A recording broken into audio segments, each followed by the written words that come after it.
Thanksgiving dinner at my parents' house had always been a test of patience, but this year was proving especially challenging.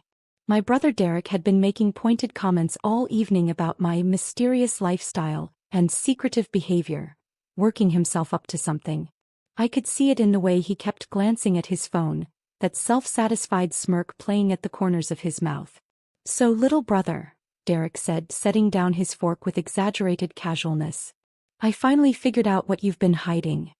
I looked up from my plate where I'd been focusing intently on my turkey. "Is that so?" "Oh, it absolutely is so," Derek continued, his voice getting louder, drawing the attention of everyone at the table. "Mom, Dad, our sister Rachel and her husband Tom. I've been watching you for the past 2 years. Always dodging questions about where you live, what you do, why you're never available for family events. I decided it was time to get some answers." My hand tightened slightly on my fork, but I kept my voice level. "Derek, what did you do?" "What I should have done a long time ago," he announced, pulling out his phone. "I followed you home last month. Watched which apartment you went into. Then today, while you were on your way here, I paid your place a little visit." The table went silent. Mom's hand flew to her mouth. Rachel looked shocked. Dad's expression was harder to read, somewhere between concern and curiosity. "You broke into my apartment," I said quietly. "It wasn't a question." "Your door wasn't exactly Fort Knox," Derek laughed, starting to swipe through photos on his phone. "Took me maybe 2 minutes to pick the lock. And you know what I found? Your mysterious home office that you're always so secretive about." He turned his phone toward the table, showing a photo of overturned furniture, scattered papers, and open drawers. My stomach dropped, but I kept my expression neutral. "Ransacked the whole place," Derek continued, his smugness reaching new heights. "Went through every drawer, every file, every locked cabinet. You want to know what I discovered? Nothing. Absolutely nothing interesting. No secret business documents. No evidence of whatever shady dealings I was sure you were involved in. Just boring paperwork, a laptop with a password I couldn't crack, and some seriously paranoid security measures for someone who claims to be a freelance consultant." "Jesus, Derek," Rachel breathed. "You actually broke into his home?" "He's been lying to this family for 2 years." Derek shot back. "Mysterious phone calls. Sudden relocations. Never telling us where he lives. I had every right to find out what he was hiding." Dad cleared his throat. "Son, Alex, Derek does have a point. You've been very secretive. Can you blame him for being curious?" I set down my fork carefully, pulling out my phone. "Excuse me for a moment. I need to make a call." "Oh, here we go," Derek rolled his eyes. "Another mysterious phone call. Let me guess, you need to step outside to take it? Can't let the family hear your conversations." I ignored him, standing up from the table and walking toward the living room while dialing. The phone rang twice before a familiar voice answered. "Deputy Marshal Chin. It's Alex Morrison. Code Phoenix. We have a critical security breach at my safe house location. Subject's brother conducted unauthorized entry and search approximately." I checked Derek's photos, 3 hours ago. Multiple photographs taken. Unknown if location has been compromised to additional parties. The temperature in the dining room seemed to drop 20 degrees. I could hear Derek's smug expression faltering behind me. "Alex, are you in a secure location right now?" Chen's voice was instantly professional, alert. "Negative. I'm at the subject's family residence. The family is present, unaware of the situation. Do not move. Do not leave that location. I'm dispatching a team immediately." "What's the address?" I provided my parents' address, acutely aware of the complete silence behind me. "Team is en route. ETA 12 minutes. Alex, I need you to secure all individuals present. Nobody leaves that residence until we arrive. Is that understood?" "Understood." "And Alex, this is bad. This is really, really bad. You know what this means." "I know." I ended the call and turned back to the dining room. 6 faces stared at me with expressions ranging from confusion to dawning horror. Derek's smugness had completely evaporated. "Nobody leaves," I said calmly, returning to my seat. "U.S. Marshals are en route." "U.S. Marshals?" Mom's voice was barely a whisper. "Alex, what's going on?" "What's going on?" I said, my voice still calm but carrying an edge now. "Is that Derek just committed a federal crime. Multiple federal crimes, actually. Breaking and entering into a federal witness protection safe house. Photographing classified security arrangements. Potentially compromising the location and identity of a protected witness. Derek's face had gone from red to white in seconds. Witness protection? You're joking. This is some kind of elaborate prank. I'm not joking, Derek. My name isn't Alex Morrison. It hasn't been for 2 years. I've been in the Federal Witness Protection Program since I testified against the Castellano crime family in a RICO case. That home office you ransacked? That was a federally maintained safe house with documented security protocols. Every drawer you opened, every file you photographed, every lock you picked, all of it was federal property and all of it was monitored. The color drained from Rachel's face. The Castellano family? Aren't they one of the largest organized crime syndicates on the East Coast? Yes, I confirmed. I witnessed a murder 2 years ago. Not just any murder. I witnessed Vincent Castellano personally execute a federal informant. I was working late at my accounting firm, happened to be in the wrong place at the wrong time. I saw everything. My testimony put Vincent and 6 of his associates away for life. Tom spoke for the first time, his voice shaky. Jesus Christ. Alex, or whoever you are, you testified against the mob. My real name is Marcus Webb, I said. I was Marcus Webb. Now I'm Alex Morrison, living in a federally protected safe house, with a completely new identity, because the Castellano family has $1 million contract out on my life. Dad had gone very still, his face ashen. Son, why didn't you tell us? Because that's not how witness protection works, Dad. The whole point is that nobody knows who you really are or where you really are. The marshals made an exception, allowing me limited contact with immediate family, but even that was conditional. You knew I'd relocated for work. You knew I had a new job. That was all you were cleared to know. But we're your family. Mom protested, tears starting to form. We had a right to know you were in danger.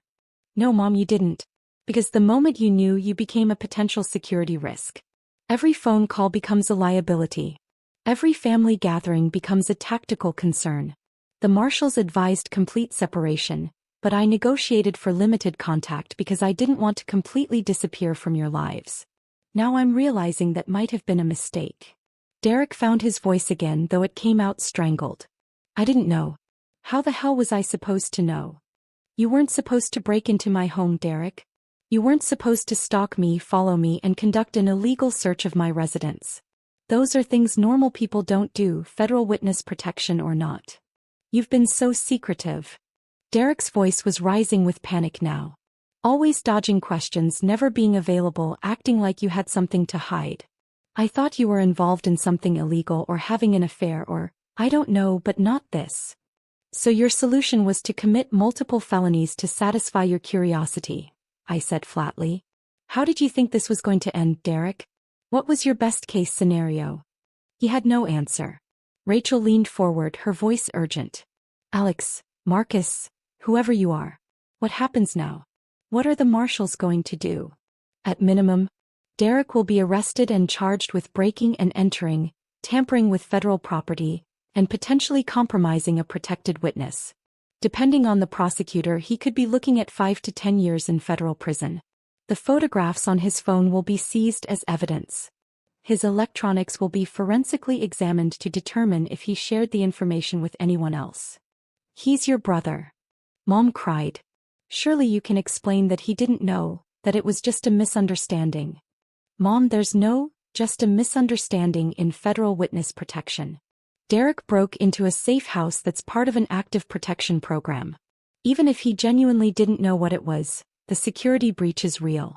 The marshals have to assume the worst-case scenario, that the location is now compromised, that my identity might be exposed, and that the Castellano family could learn where I've been living.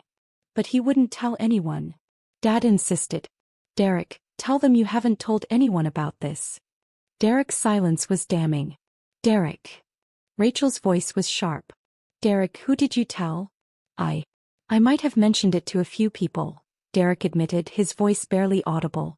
I was excited about finally cracking your secrets. I told Sarah. Your girlfriend who posts everything on social media, I said, my voice cold. And maybe Jake and Chris at the bar last week. But I didn't give them the address or anything specific. I just said I'd figured out where you lived and was going to check it out.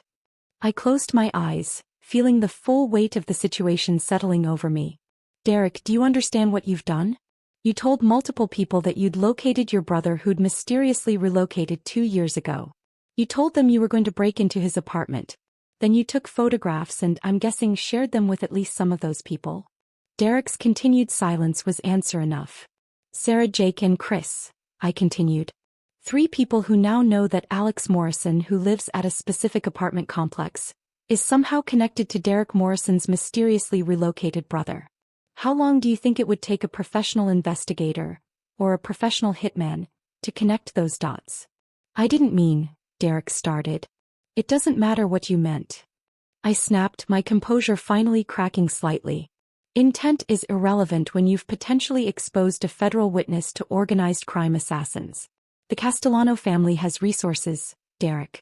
They have people who monitor social media. They have people who investigate rumors. They have $1 million riding on finding me, and you just gave them a trail of breadcrumbs that leads straight to my location. The sound of vehicles pulling up outside made everyone jump. Through the window I could see 3 black SUVs with government plates. Car doors slammed in rapid succession. That's them, I said, standing up. Nobody move. Let me handle this. The doorbell didn't ring. There was just a sharp, authoritative knock that made it clear this wasn't a request. I opened the door to find Deputy Marshal Chin flanked by 4 other U.S. Marshals, all wearing tactical gear and very serious expressions. Deputy Marshal Chin, I greeted him. Alex. He nodded curtly, then addressed the room beyond me. U.S. Marshals Service.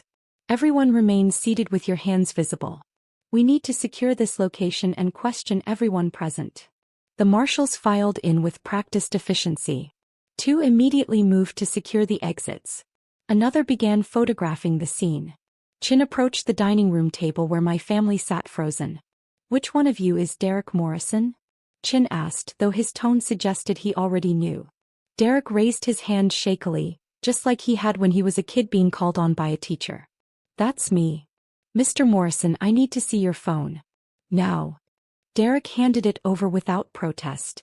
Chin scrolled through the photos, his expression darkening with each swipe. You took 43 photographs of a federal safe house. You posted 6 of them to your Facebook account with the caption, "Finally found out what my secretive brother has been hiding." Those posts have been shared 17 times and have over 100 comments. Oh my God, Rachel whispered. Chin looked at Derek with an expression that somehow managed to be both furious and weary. Mr. Morrison, do you have any idea what you've done? I didn't know it was a safe house, Derek said, his voice cracking. I thought he was just being paranoid or hiding something. I didn't know about the witness protection thing. I didn't know about the mob. I just wanted to know why my brother was being so secretive. Your wants and your ignorance don't change the facts, Chin said coldly. You committed breaking and entering. You photographed federal property. You distributed those photographs publicly. And in doing so, you've potentially compromised an active witness protection case and endangered your brother's life. Mom started crying in earnest now. Dad looked like he'd aged 10 years in the last 10 minutes. Rachel was holding Tom's hand so tightly her knuckles were white. Another marshal approached Chin and whispered something. Chin's jaw tightened. Are you certain? Sir. The social media posts have been picked up by at least 3 true crime forums. One user has already identified the apartment complex based on visible details in the photos. Chin turned back to Derek. Derek Morrison, you're under arrest for violations of federal law, including breaking and entering of federal property, tampering with witness protection security measures, and reckless endangerment of a protected witness. You have the right to remain silent. As Chin read Derek his rights, another marshal approached me. Alex, we need to move you immediately. This location is compromised. We're implementing emergency relocation protocols. How long do I have? 20 minutes to grab essential items from your current safe house. Then you're being moved to a secure facility until we can arrange a new placement. Your current identity is burned.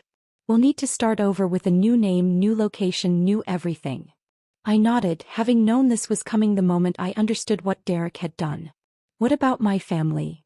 They'll be questioned, their electronics seized for examination, and they'll be under surveillance until we're certain the Castellano family hasn't made contact. If we determine there's a credible threat, they may need protective custody as well. Rachel found her voice. Protective custody? We're in danger now too. The marshal turned to her.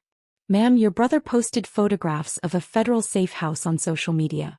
Those posts have been shared and commented on extensively. It's possible that the Castellano organization has already seen them. If they decide to use your family as leverage to find Marcus, then yes, you could be in danger. This can't be happening, Mom sobbed. This is Thanksgiving. We're supposed to be having dinner. This can't be real.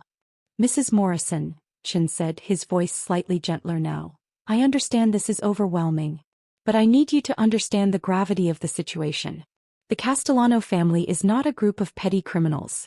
They're a sophisticated criminal organization with resources, connections, and a very strong motivation to find your son.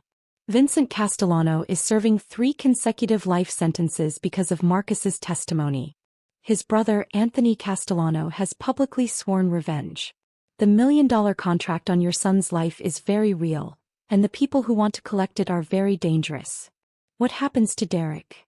Dad asked, his voice hollow. That depends on several factors, Chin replied. His cooperation with our investigation. Whether the photographs he took and distributed lead to any actual security incidents. Whether your son's new location is compromised as a result of this breach. At minimum, he's facing federal charges that carry substantial prison time. At maximum, if anything happens to Marcus as a result of this breach, Derek could be charged as an accessory to murder. Derek made a strangled sound. A female marshal was already cuffing his hands behind his back. Derek, I'm so sorry, Derek said, looking at me with genuine terror in his eyes now. I didn't know. I swear I didn't know. I was just angry that you were shutting us out.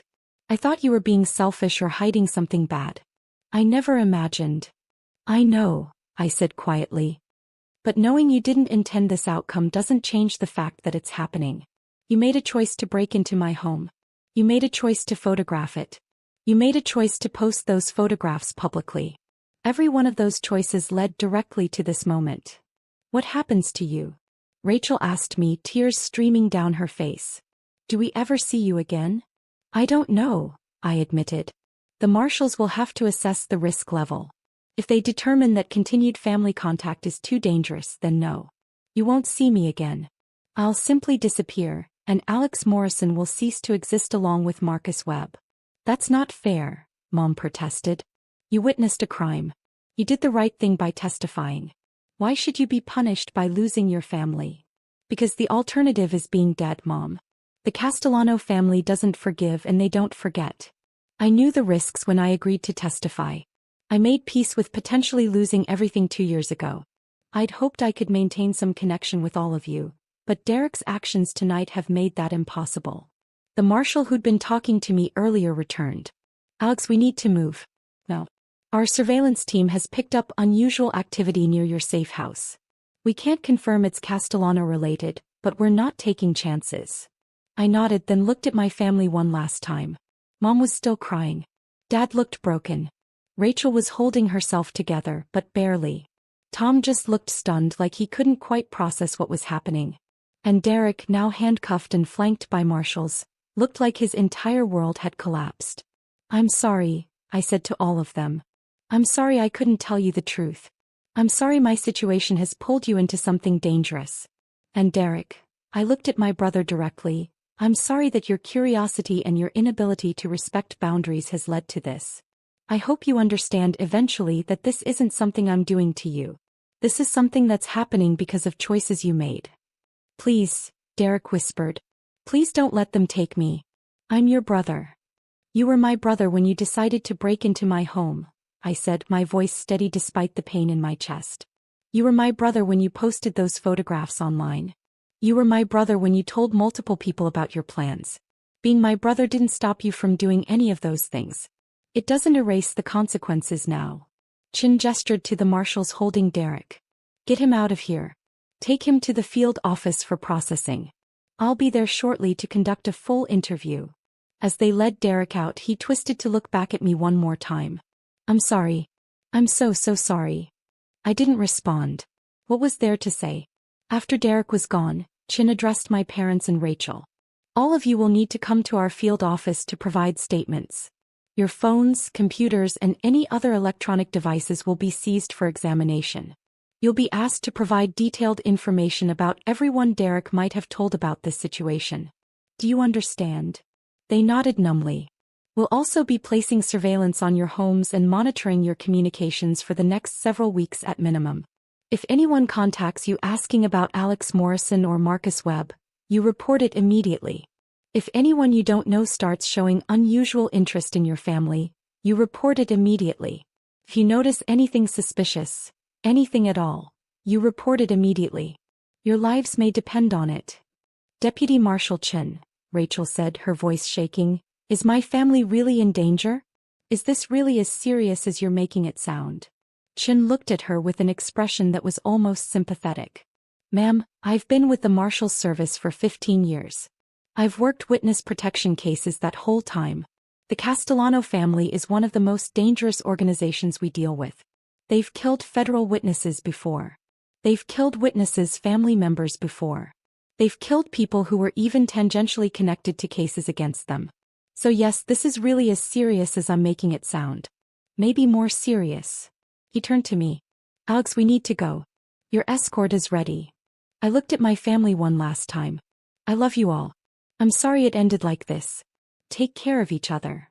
Mom stood up, moving toward me, but a marshal gently intercepted her. Ma'am, please. We need to move the witness immediately. Please, Mom begged, looking at me. Please be safe. Please don't disappear forever. You're my son. I can't lose you. I'll be as safe as the marshals can keep me, I said. But Mom, you need to prepare yourself for the possibility that you might not see me again.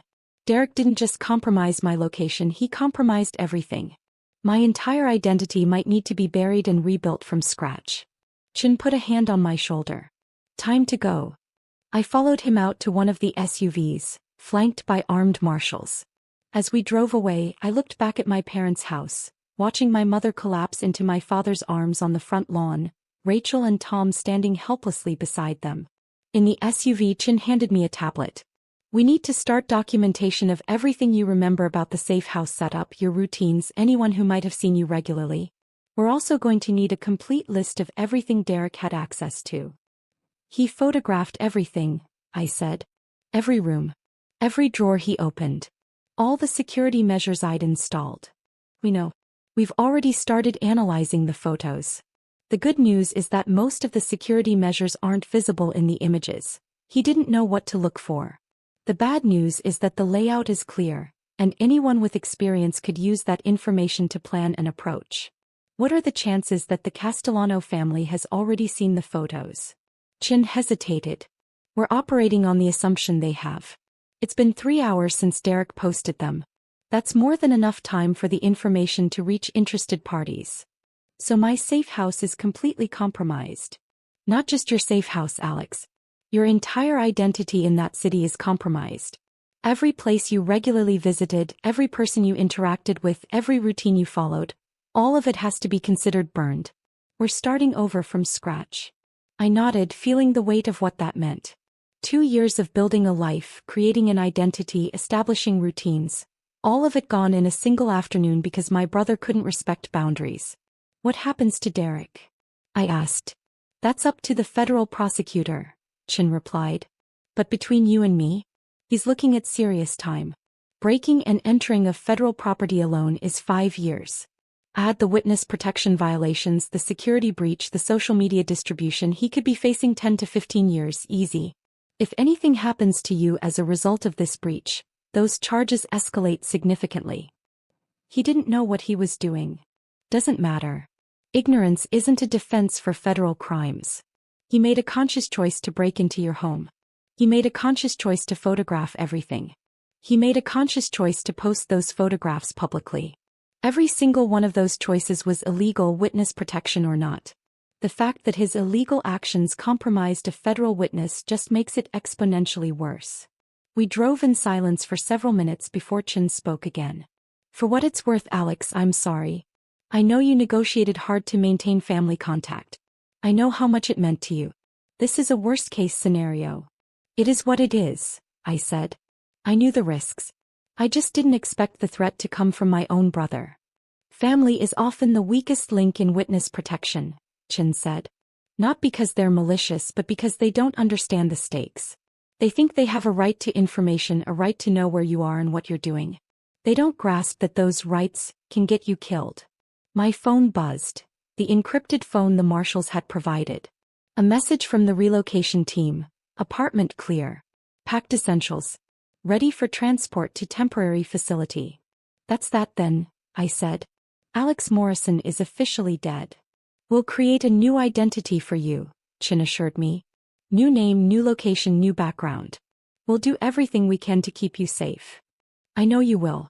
You've been good to me, Chin. I appreciate it. Just doing my job, he said, but there was something almost warm in his voice. Though I have to admit you're one of the better witnesses I've worked with. Most people in your situation would be falling apart right now. You're handling this with remarkable composure. Falling apart won't change anything, I said. My brother made his choices. I made mine when I agreed to testify. Now we both live with the consequences. As we drove toward the secure facility where I'd spend the next few weeks while the marshals arranged my new life, I thought about Thanksgiving dinner. The turkey that never got eaten. The family gathering that ended in handcuffs and tears. The brother who'd thought he was uncovering secrets and instead destroyed lives. Derek had wanted to know what I was hiding. Now he knew. And that knowledge had cost him his freedom, endangered our family, and erased whatever relationship we might have salvaged. I wondered if, years from now when he was released from federal prison, he'd think it was worth it. If his curiosity had been satisfied. If he'd learned anything from the experience. But mostly I wondered if I'd ever see any of them again. My mother's tears. My father's broken expression. Rachel's fear. Tom's shock.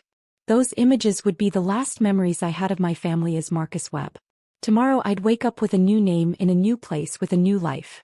And Derek would wake up in a federal holding cell facing a decade or more in prison. All because he couldn't respect a locked door. The consequences of Thanksgiving 2024 would echo through our family for years to come. But at least I'd still be alive to remember them. That was more than Vincent Castellano's informant could say.